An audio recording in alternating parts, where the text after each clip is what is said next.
એશિયાના સૌથી મોટા ઔદ્યોગિક હબ ગણાતા અંકલેશ્વર જેડીસીના ઉદ્યોગકારો હાલ પેટ્રોલ અને ડીઝલના સતત વધી રહેલા ભાવોને કારણે અભૂતપૂર્વ આર્થિક નુકસાન અને માનસિક ચિંતાનો સામનો કરી રહ્યા છે.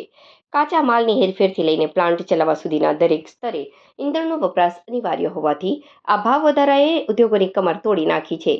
જો આ વૈશ્વિક અને સ્થાનિક ઇંધણ કટોકટી લાંબો સમય ચાલશે તો અંકલેશ્વરના અર્થતંત્ર સહિત સ્થાનિક રોજગારી પર પણ તેની ઘાતક અસરો જોવા મળી શકે છે.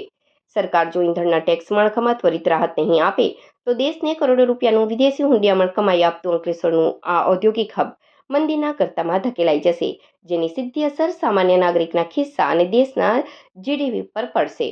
અંકલેશ્વર ઉદ્યોગો વૈશ્વિક સ્પર્ધા વચ્ચે કામ કરે છે. પેટ્રોલ ડીઝલના ભાવ વધારાથી સ્થાનિક સ્તરે પ્રોડક્શન કોસ્ટ એટલી વધી ગઈ છે કે વૈશ્વિક માર્કેટમાં ચીન કે અન્ય દેશો સામે ટકી રહેવું મુશ્કેલ બની રહ્યું છે.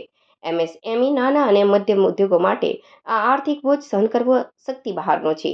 સરકારે ઇંધણને જીએસટીના દાયરામાં લાવવું જોઈએ અથવા ઉદ્યોગો માટે ખાસ સબસિડી જાહેર કરવી જોઈએ, નહીં તો આગામી સમય ભારે શટડાઉન તરફ દોરી જશે.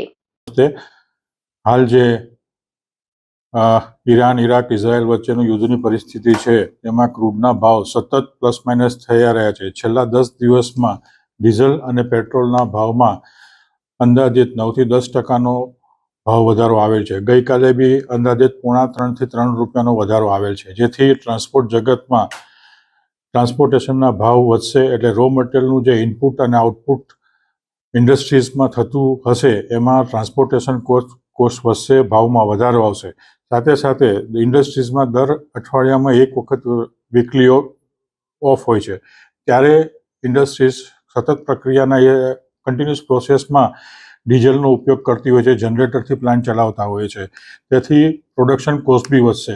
અને જો હાલની પરિસ્થિતિ આવી રહીને સતત ક્રૂડમાં અને પેટ્રોલ ડીઝલના ભાવ વધતા રહેશે તો ઉદ્યોગ જગતમાં કોસ્ટિંગના હિસાબે માર્કેટમાં ટકવું મુશ્કેલ પડશે.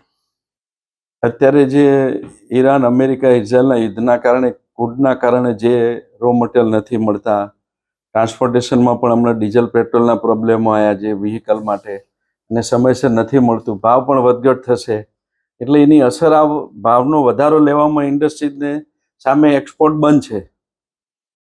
જરૂરિયાત વર્લ્ડ લેવલની ક્રૂડના ઉપર જ આખી ઇકોનોમી ટકેલી છે, એટલે વપરાશ પણ ઘટશે, સામે ભાવ વધારો, એટલે અત્યારે અનશન ભાવ રહેશે વધઘટ ગમે.